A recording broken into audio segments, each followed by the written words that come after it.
তেল দিয়ে দিচ্ছি মাছ ভেজে নেওয়ার জন্য।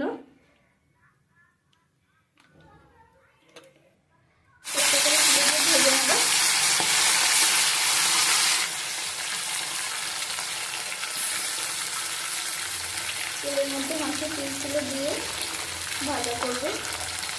মাছ উল্টে দিচ্ছি আর একটু ভালোভাবে ভাজা করার জন্য।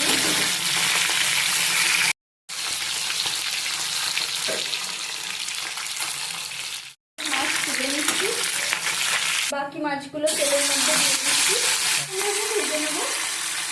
ভেজে তুলে নিয়েছি, ওই তেলের ওপরই দিয়ে দেব কেটে রাখা আলু, দিয়ে দেব নুন, হলুদ গুঁড়ো, ভেজে নেব।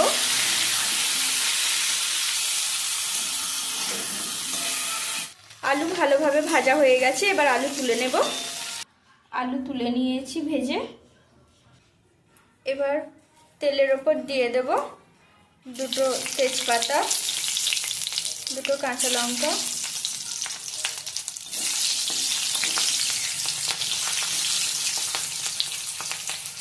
ভাজা করে দিয়ে দিচ্ছি কেটে রাখা পেঁয়াজ,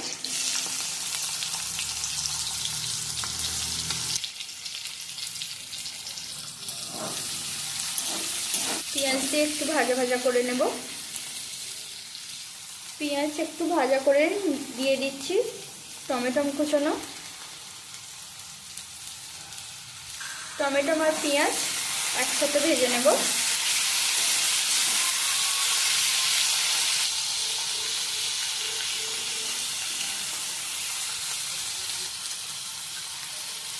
পেঁয়াজ আর টমেটো ভালো করে ভাজা হয়ে গেছে, এবার দিয়ে দেব বেটে রাখা আদা,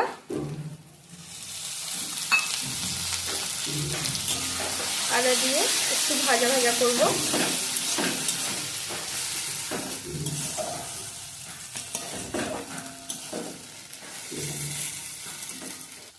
দিয়ে দেব রসুন বাটা, রসুন বাটা দিয়ে আবার একটু ভেজে নেব।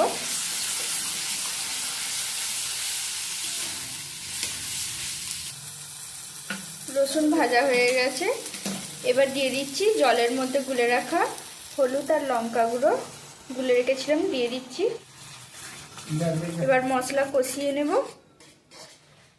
দিয়ে দিচ্ছি 1 চামচ জিরে গুঁড়ো, 1 চামচ ধনে গুঁড়ো,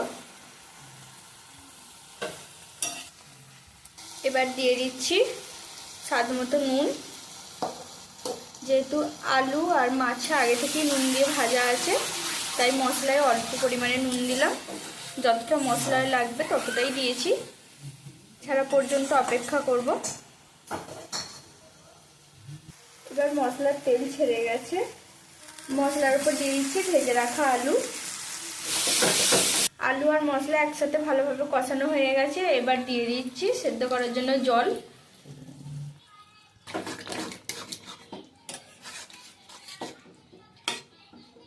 সেদ্ধ করে নেওয়ার জন্য এবার কড়া ঢাকা দিয়ে দিচ্ছি। 15 মিনিট পর ঢাকাটা খুলে দেখে দিচ্ছি আলু কতটা সেদ্ধ হয়েছে। আলু হাফ সেদ্ধ হয়ে গেছে, মাছ দিয়ে দেব।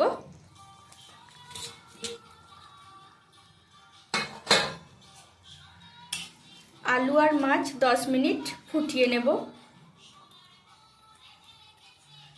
আলু আর মাছ 10 মিনিট ফুটিয়ে নিলে মাছের মধ্যে মশলার স্বাদ আসবে।